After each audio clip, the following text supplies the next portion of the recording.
Oh man, guys, I am so excited because today I finally get to have my hands on the new DCS Iraq map.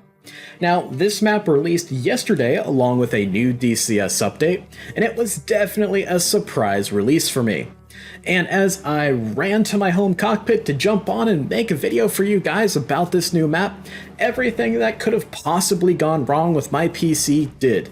I had massive hardware issues, massive software issues, and after spending hours just trying to get my PC back to a workable state where I could just run DCS, I just completely ran out of time and was just way too tired to keep forging on. So we are back today to make a first impressions video of the new DCS Iraq map. So as you guys out there all know, I am Spud as always, and let's go ahead and jump on in.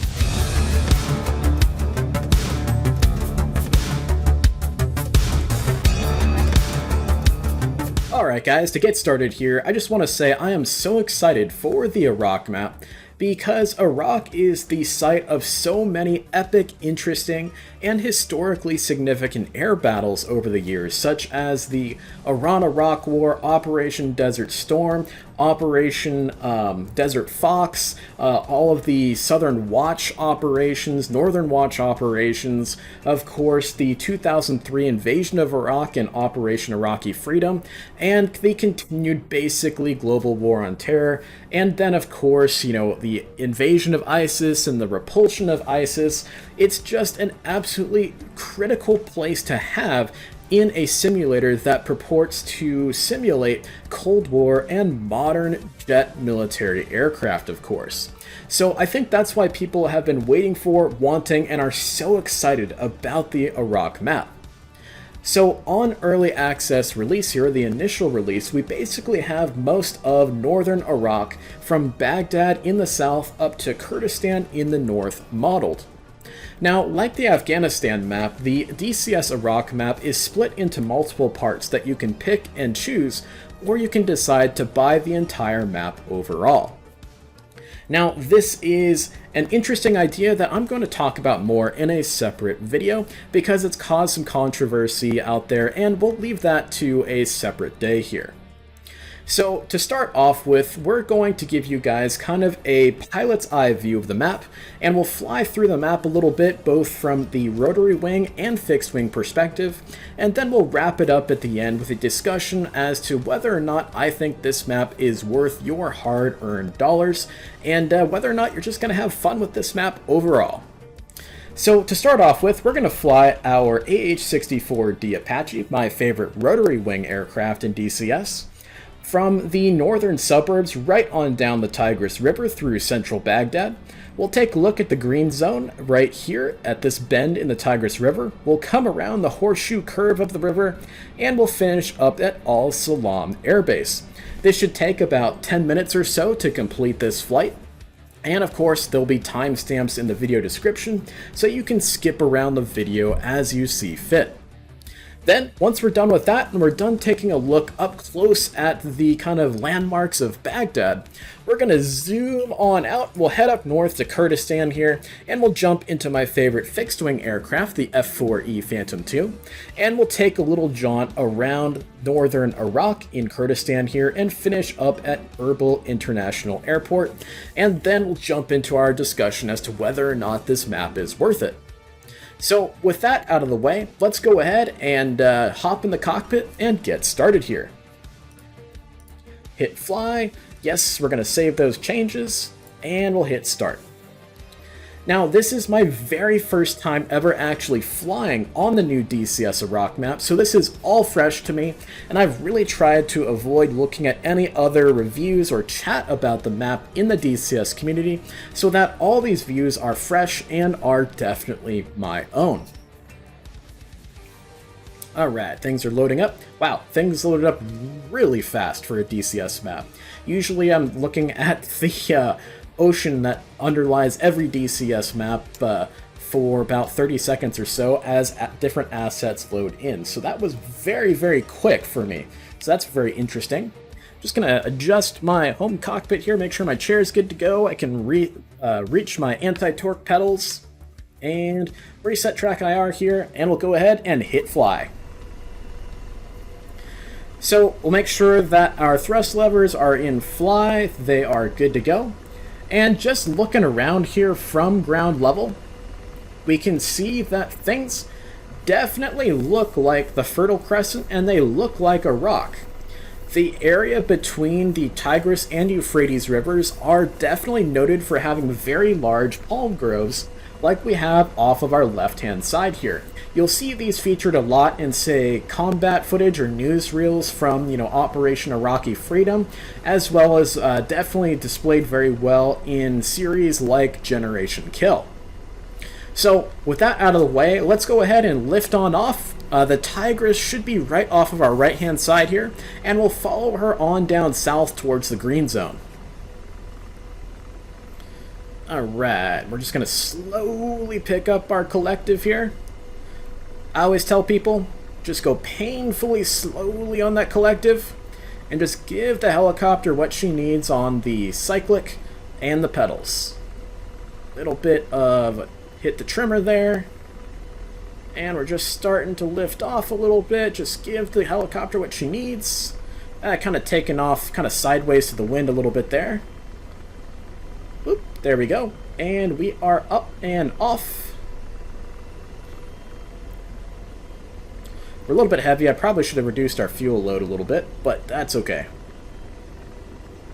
It's also worth noting that when you fly helicopters on this map, by default, the temperature in the mission editor is quite hot, so you may want to adjust that down a little bit to give your helicopters a little bit of a boost in performance. So that's definitely a quick tip for mission makers in the DCS Iraq map. Okay, we'll hit the trimmer again here. We're definitely slipping around, that's okay. We got some weird wind. And we'll come around. So these houses and buildings look really nice, and the variety of trees so far is very interesting.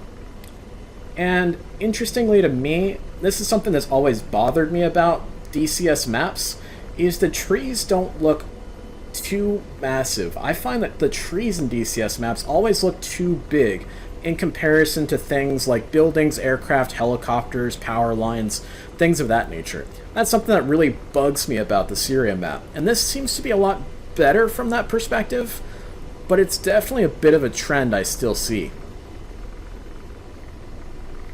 Coming up to the first bridge that connects eastern and western Baghdad over the Tigris River, and it definitely looks like the bridges that you can find pictures of basically everywhere, of the bridges that cross over the Tigris River in central Baghdad.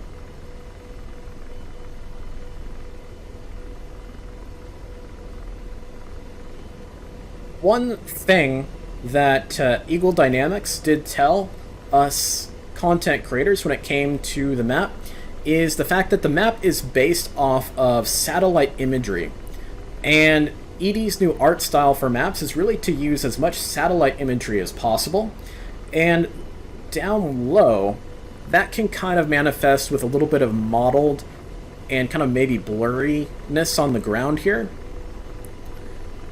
in comparison to, say, other maps like the Sinai map or the Syria map, which have more hand-drawn textures. And the hand-drawn textures are going to be better for your helicopter types, but the satellite imagery is going to be better for more of your fixed-wing, high-altitude operations. And it's a bit of a trade-off that the terrain creator has to decide they want to go with. So this is a very cool little scene in here. Big old palm tree grove like we talked about earlier, combined with a bunch of very cool and interesting little buildings intermeshed inside them. Very neat. So far, I really love the lighting and the lighting color on this map. One thing that's always bugged me, but has gotten better as of recent updates on the Syria map, is how warm the lighting is, no matter what time of day it is. And the fact that the lighting here on the Iraq map, along with other AD maps such as Persian Gulf, Afghanistan, and others, is a little bit cooler, a little bluer, is something that I really like. So one thing we'll do here is we'll just try to trim her out a little bit more, so I can go a little hands off, and I can go, let's go to route, direct, waypoint 1. And that should help guide us towards the green zone. There we go. Now we're in transition mode on our iHads, and that'll help us out a little bit. One of the major objectives of the first few nights of Operation Desert Storm was the hitting of the various bridges across the Tigris River within central Baghdad as a way of disrupting life and logistics within Baghdad in a way that wasn't necessarily going to harm too many civilians, but in a way that civilians would definitely feel. And so these are going to be very, very important targets for anyone looking to recreate an Operation Desert Storm campaign or something of that nature. One thing that I do like, at least so far, maybe we'll get a little bit lower here and see if we can take a look, is the transition between the water to the land here is looking really nice and really smooth, whereas on this Sinai map, for instance, it's a bit abrupt.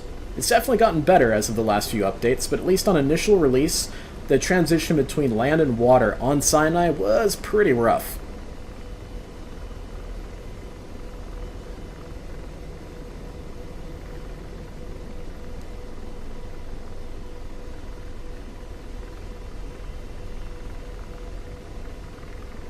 So we'll just keep on going. And you can really see just how massive Baghdad is as a city as we fly through it. I mean, I can't even imagine what an American soldier would even think coming up to after Baghdad, after kicking the Iraqi army's butts, the Republican Guards' butts, the Fedayeen's butts, and then rolling up on Baghdad and just going, oh shit, man. This place is fucking huge. And I have to imagine that if ISIS got any further south, I don't know if they could have even taken Baghdad. So getting a couple little stutters there, but sort of to be expected. And we're kind of coming out of the suburbs areas you guys can see here, and getting more towards downtown as we start to see some high rises off the nose. And obviously I've never been to Baghdad, so it's a little bit surprising to me. I thought there would have been more high rises around Baghdad. Or skyscrapers. But I suppose it also makes sense that there isn't. So another one of those bridges, another key target for coalition air power in a Operation Desert Storm campaign.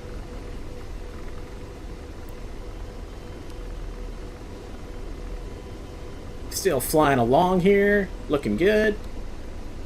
Trying to make up a little bit of time here. We've spent a little bit too much time kind of nosing around the map so far. More interesting trestle-like bridge. Another beautiful, juicy target for coalition air power. Zoom. Very cool. And, you know, I'm getting a couple little stutters here and there, going through the map, and flying through this downtown section, but nothing like I would have thought we would have gotten, and it is better performance than I would say trying to fly a helicopter through downtown Cairo on the initial release of the Sinai map. Now, one thing that I always have found in subsequent updates to the Sinai map is just how fantastic the performance on that map is while flying a helicopter down low through downtown Cairo. Yeah, so we're definitely getting more into the downtown area, seeing some more high-rises, some more buildings around. So why don't we go ahead and peel off away from the river a little bit, and we'll fly direct towards the green zone.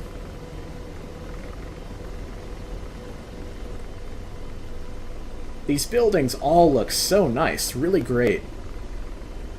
And they definitely look like the Eagle Dynamics art style. And they also look like the Onritech art style of buildings around. Very, very reminiscent of the Sinai map in a lot of ways to me.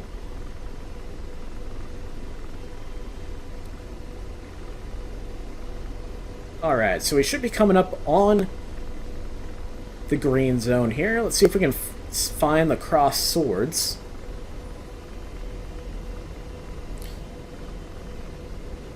Watch for that little radio tower on top of that building. These are starting to look like government ministry buildings. And there's the cross swords, right near the Unknown Soldiers Monument.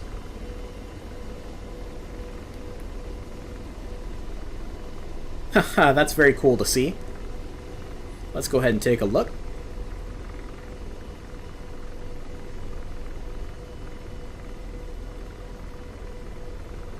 And the Iraqi Air Force Museum is around here somewhere as well. I wonder if there's any aircraft that are modeled out on display at the Iraqi Air Force Museum. There's the old cross swords. Very, very cool to see. I think they used to be a little bit more colored during the heyday of Saddam's regime. I think they were painted. There's a mosque right there. Definitely a Shia mosque, which is interesting. See all the blue and the colorfulness to it. That's a really interesting little detail added to the map. And you can usually see the difference between a Shia mosque and a Sunni mosque. Sunni mosques are usually much more, I guess the right word would be conservative looking. Usually not very colorful, not very interesting looking visually. Whereas Shia mosques are usually very, very beautiful, very colorful, very ornate architecture, things of that nature. It's kind of like the difference between, say, a Protestant church and a Catholic church, for those of you guys who may need a little bit of a reference there. So, leaving the green zone here, we're just flying towards southern Baghdad. More of a suspension bridge type bridge back behind us there. Another more flat-ish road bridge. Again, always lots of juicy targets in those bridges for coalition air power. One little high-rise sticking up out there.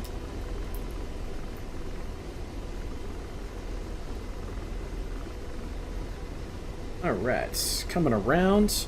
That's waypoint 2, and then we'll make a hard left towards Al Salam Air Base. And we'll take a look at the quality of the airfield there.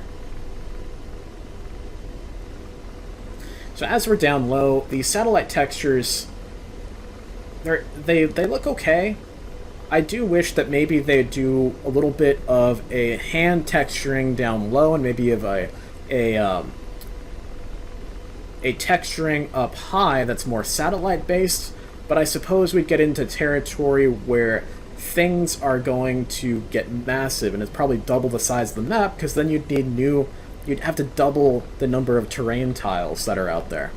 And then probably a lot of folks' machines probably couldn't handle it, because depending on your altitude, climbing, descending, all that good stuff, you may have to reload the terrain. So I guess it really is just a trade-off between the art styles of more hand-painted stuff and more satellite-based stuff for whether you want things looking really nice at high or low altitudes. Again, those Fertile Crescent palm groves.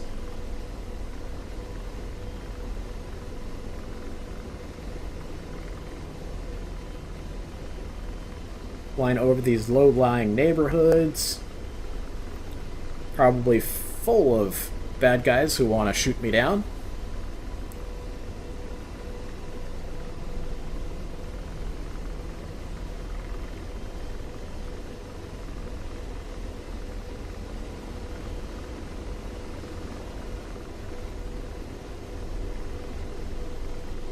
And I'm just trying to hustle along here so that way our video doesn't take too long. And what we'll do here through the magic of video editing, we'll just speed things up a little.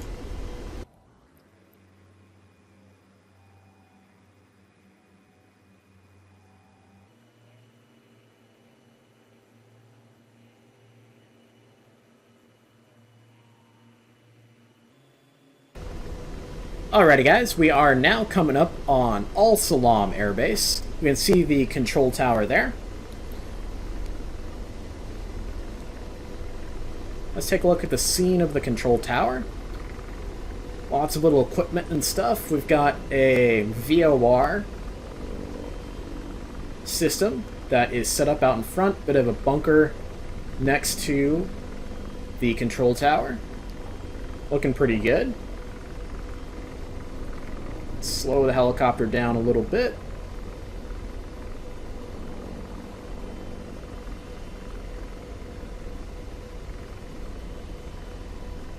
This airfield looks almost like maybe it's in a bit of disrepair. I know this is supposed to be a modern, modeled version of Iraq, so maybe this airfield is not used because there isn't all that much out here. No hangars or anything of that nature. So it is used by coalition forces. It's probably more of a land, offload your stuff, cargo, troops, weapons, whatever it is, and scoot the heck out of here. But that being said, even though it is a very sparsely used airfield, there are some really nice little scenes around it. This little area looks like some GPUs as well as some storage areas. Little guard shack there. Some little HESCO barrier storage area. And let's go find the ramp, and let's go land on the ramp.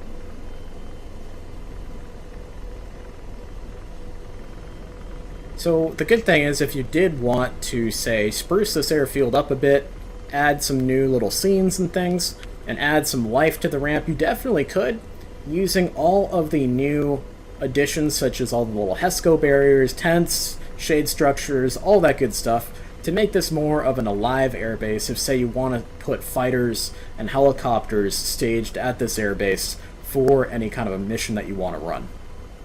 So, not my best landing in the world, but it'll work.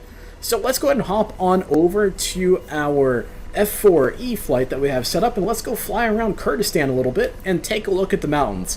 Because based off of the trailers that I've seen for this map, it's the mountains that are the real bright spot of the DCS Iraq map.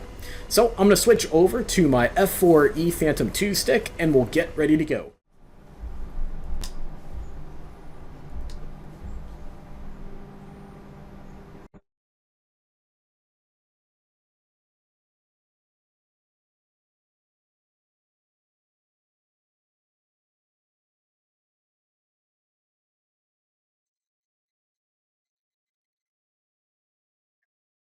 Alright guys, we are now in the office of our F4E Phantom 2 up in northern Kurdistan to fly around these mountains here. And I just gotta say right off the bat here, I just loaded into the cockpit, just connected my F4 stick, and this is a beautiful scene around us. And like I said, I was almost more excited to check out the mountains on this map than anything else, but of course we had to take a look at Baghdad down low in the Apache. So we'll go ahead and unpause here, and we will get going with the flight. There we go. Always takes a little bit of a chunk of my PC to make the F4 start to work. And look at these mountains. A little bit of a ka-chug there in the performance. Wow. The geometry of these mountains are kind of amazing. It's usually the immersion breaker for me when it comes to mountains in flight simulators. Microsoft Flight Simulator included is not necessarily the artwork of the mountains, it's the geometry of them. And the geometry of these mountains, right off the bat here, is pretty darn spectacular.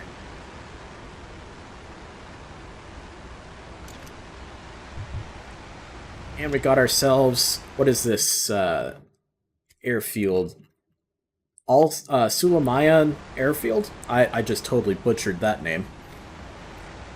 So let's go ahead and buzz this field down low a little bit. Here we go.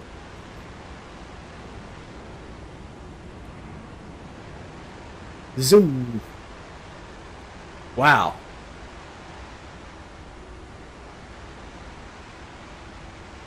Gorgeous. And we can see here that this airfield actually looks like it's in use compared to that other airfield that I stupidly landed at in the Apache. I'm sure that the folks over at Eagle Dynamics are like, Spud, why'd you land at that one in your first impressions video?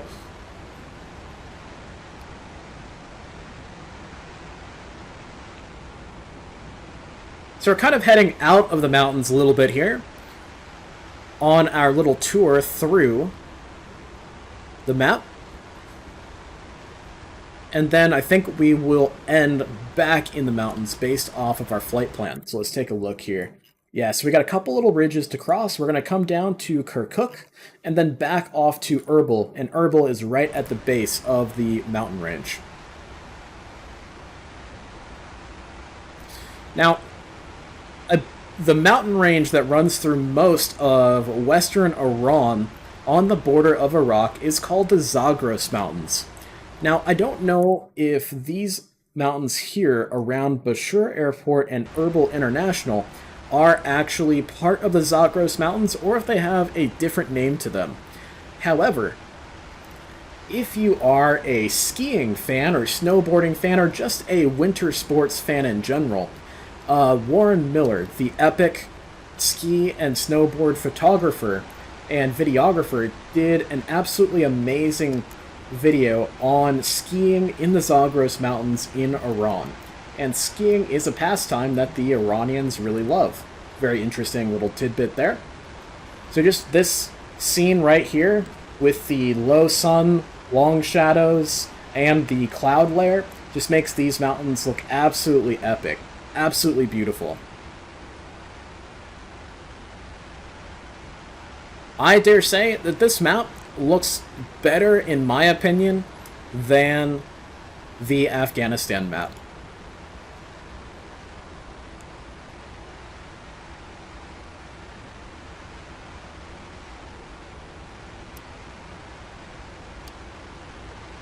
And we got about 30 nautical miles to go to get to Kirkuk, so why don't we go ahead and speed things up once again?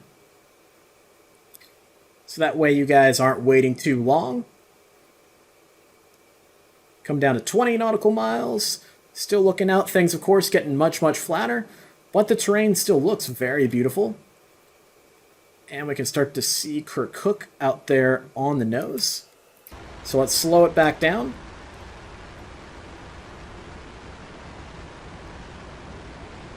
Back to normal speed.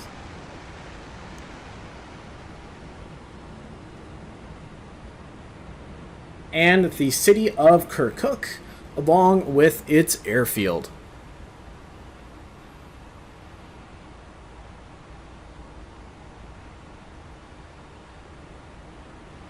Soccer stadium in the center there that looks like it doesn't have a 3D model just yet.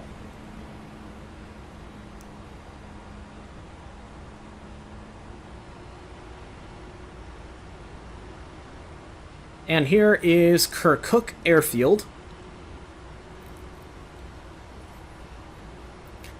And if I remember correctly, I believe... Updated to next turn point. Thank you, Jester. I believe Kirkuk Airport is where the Top Gear and Grand Tour hosts started their Middle Eastern trip that was filmed before the start of the civil war in Syria, in which they drove all the way across Syria and into Israel in some convertible coupes, which was definitely a fun one to watch. Kirkuk Airport looks pretty darn nice. And we are heading out towards Erbil here, about 47 nautical miles off the nose. So we'll climb back up, and we'll speed things up once again for you guys as we get closer back into the mountains.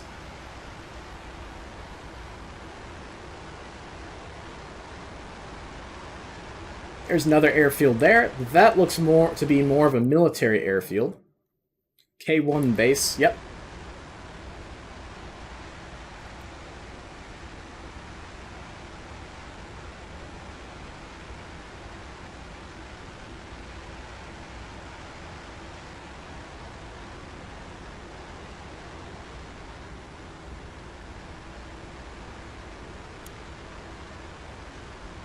Autopilot's on, and let's go ahead and speed things up just a hair for you guys as we transit out towards Erbil, which is the capital of Kurdistan.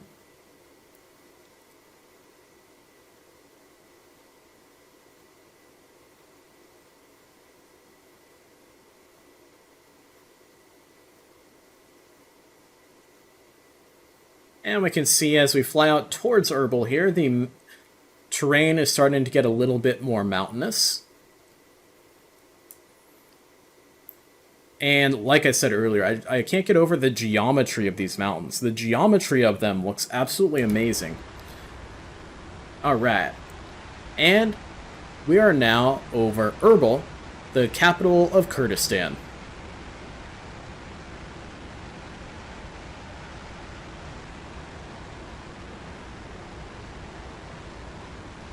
The city, from at least up high, looks very, very nice.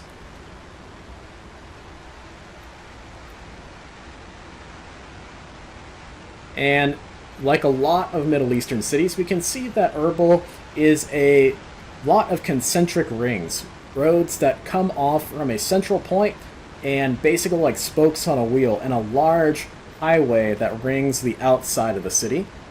Very cool to see that in a simulator after looking at it many times on satellite imagery. And let's head downstairs and take a look at the airport.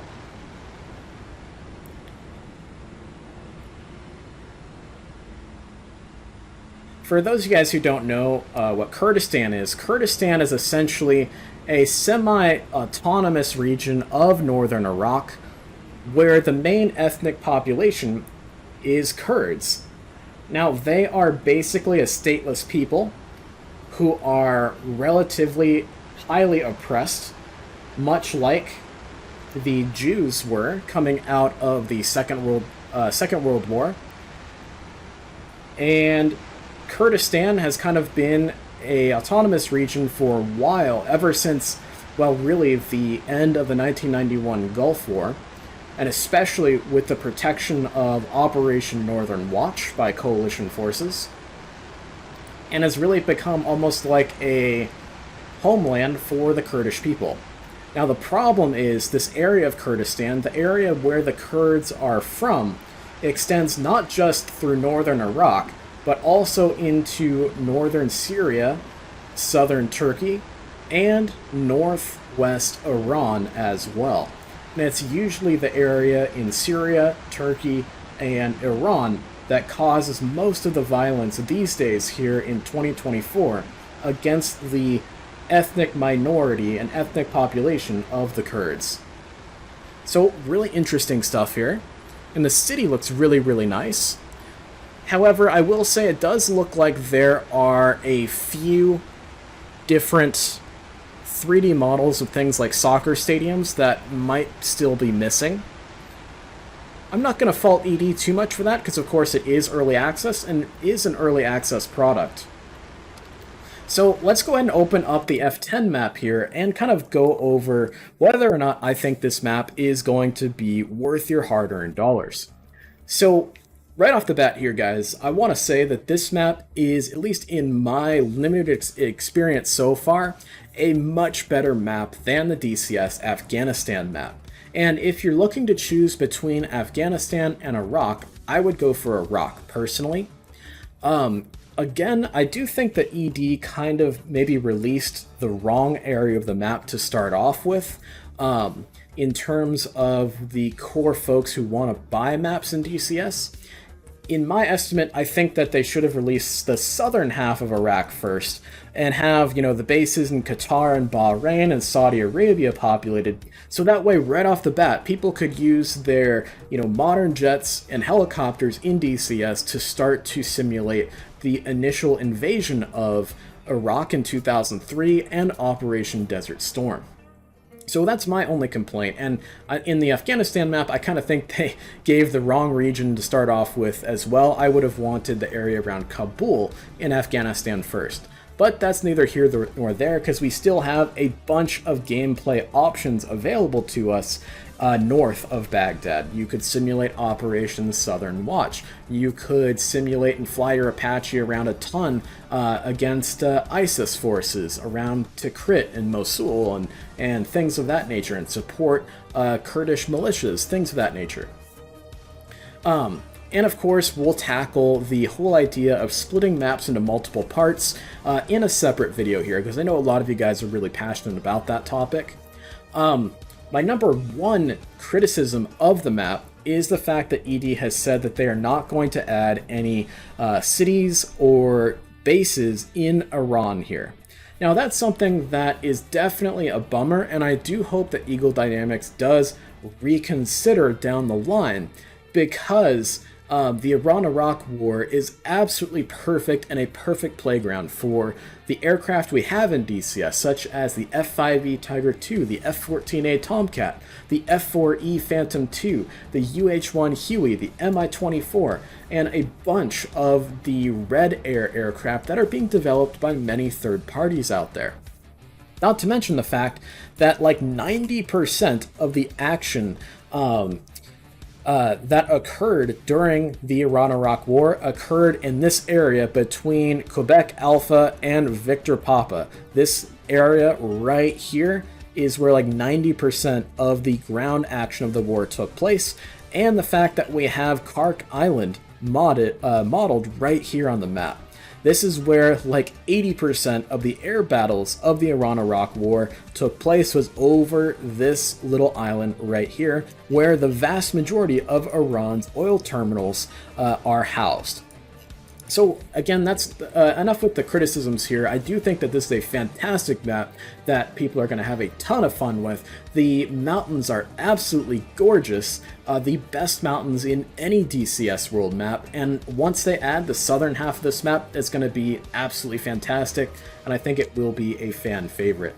And I do hope, like I said, that ED does reconsider adding Iran to the map for Iran-Iraq War action.